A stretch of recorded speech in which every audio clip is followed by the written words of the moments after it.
Voici le 4e épisode du feuilleton d'Hermès, celui où Hermès découvre le palais de son père. La terre était sèche et s'effritait sous les pas d'Hermès et Apollon. Une poussière rougeâtre les enveloppait. L'enfant était très impatient de découvrir l'Olympe, où vivaient tous les dieux de l'univers. Et il avait bien du mal à garder le silence. « À quoi ressemble le palais de notre père » avait-il gaiement demandé. Apollon n'avait pas répondu. « C'est loin d'ici, l'Olympe » avait encore questionné Hermès. « Tais-toi et marche » avait bougonné Apollon. Depuis les heures passaient sans qu'aucune parole ne soit échangée. Hermès avait faim. Il pensait avec regret à la belle vache qui lui offrait son lait mousseux. Elle lui manquait. Il aurait donné n'importe quoi pour être auprès d'elle, et il lui parlait doucement à l'oreille comme la veille. Se taire était bien difficile pour lui. Visiblement, la présence d'Hermès dérangeait Apollon. Non seulement il était encore mécontent du vol de son troupeau, mais la découverte d'un nouveau petit frère l'agaçait. Ainsi, Zeus, son père, le dieu des dieux, avait encore été amoureux d'une nouvelle femme. Ainsi donc, il avait encore conçu un nouvel enfant. Ce n'était pas la première fois, et Apollon savait bien que ce ne serait pas la dernière. Zeus tombait facilement amoureux. Et aucune femme ne semblait résister à son charme. D'ailleurs, la mère d'Apollon n'était pas la femme de Zeus non plus. Tout de même, Apollon n'aimait pas se découvrir de nouveaux frères. Il jetait un coup d'œil en coin au petit bonhomme à ses côtés, et sa colère reprenait de plus belle. À l'heure du déjeuner, les deux frères s'arrêtèrent pour manger. Apollon sortit de son sac un bol empli d'une curieuse nourriture. C'était une sorte de bouillie de couleur mordorée.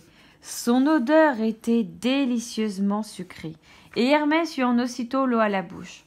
« Tu me laisseras en goûter un petit peu » demanda Hermès. « Non » grogna Apollon, « c'est de l'ambroisie, un plat réservé uniquement aux dieux. » Hermès se tut un instant, puis il répondit d'une petite voix. « Mais moi aussi, je suis un dieu puisque je suis le fils de Zeus, un dieu petit, mais un dieu quand même. » Apollon ne daigna pas lui répondre.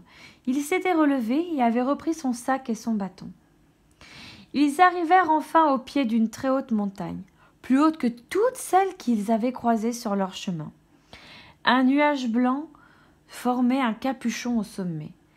Ce nuage servait à dissimuler le palais des dieux. Les deux frères gravirent les flancs de la montagne en accélérant le pas. Hermès avait retrouvé toute sa joyeuse impatience à l'idée de découvrir la maison de son père. Lorsqu'il parvint au sommet, il fut ébloui. Les murs du palais étaient recouverts de marbre, d'or et de pierres précieuses. À chaque pas, l'enfant découvrait une pièce encore plus belle que la précédente.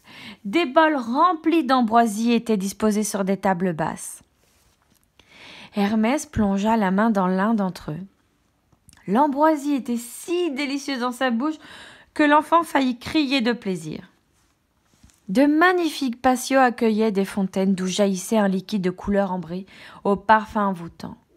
Hermès était fasciné par ce breuvage doré. « Qu'est-ce que c'est » demanda-t-il, en oubliant qu'Apollon lui avait ordonné de se taire. « Tu le sauras bien à temps » répondit sèchement le dieu.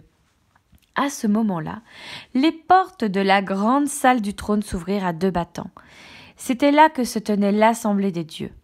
Tous les dieux et les déesses étaient assis en demi-cercle autour de Zeus, le roi de l'Olympe, et tous l'attendaient. Hermès frémit. Qu'allait-il se passer lorsque Zeus apprendrait le vol qu'il avait commis? Voilà, c'était le 4e épisode du feuilleton d'Hermès, et on se retrouve pour le 5e épisode prochainement. À bientôt!